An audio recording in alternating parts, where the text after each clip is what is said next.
For over a decade, teams had worked out this simple hack to get around a certain rule, and it was having a devastating impact on the game.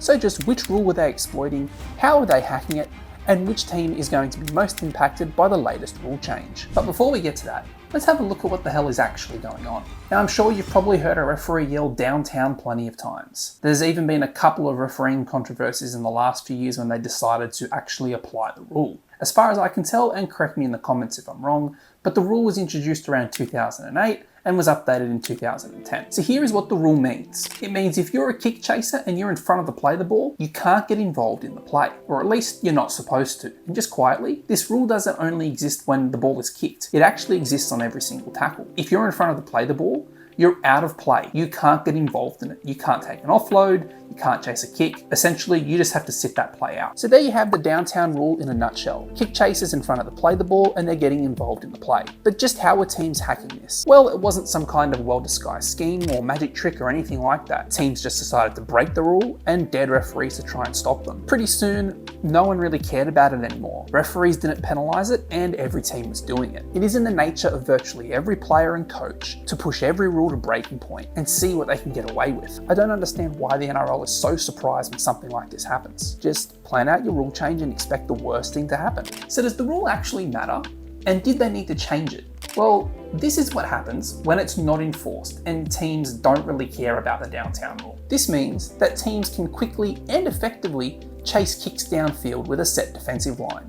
Now Graham Mannersley says this rule is going to be enforced. No one's asked him why it hasn't been enforced for years, but hey, better late than never. It was also part of a raft of changes being drawn up for this season, and I'll get to those in a moment. There are really two ways this can go. Either the NRL is serious and will actually see it enforced across the entirety of the 2024 season, or this will be another classic NRL crackdown, where it's the topic of conversation and referees for about 6 weeks until they dial things back and everyone forgets that this entire press conference didn't exist. Actually, there could be a third way. Referees could decide that they're just going to penalise the more egregious or serious breaches of the rule, and they're going to let the marginal ones go, giving themselves some wiggle room come finals and origin time so they don't actually have to apply the rule in every situation. We all know that those games are refereed differently, so don't piss in our pockets and tell us it's raining. So which teams are going to be impacted by this rule change? Well, first, we have to look at the teams that heavily rely on their long kicking game.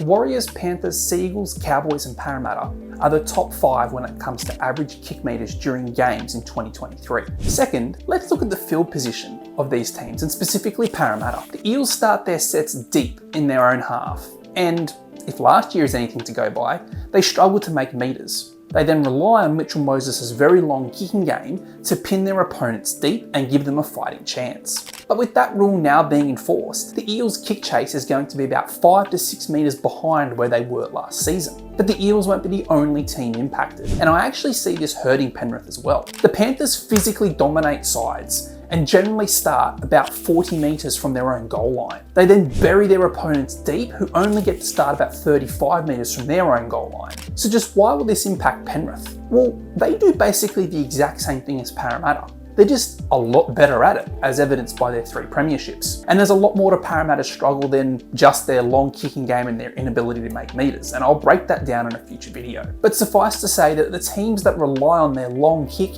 and then their very downtown kick chase are going to be under pressure to adapt quickly. However, this isn't the only rule change being scheduled for this season. So if you want to know how some of these new rule changes are going to impact teams this season, click this video right here.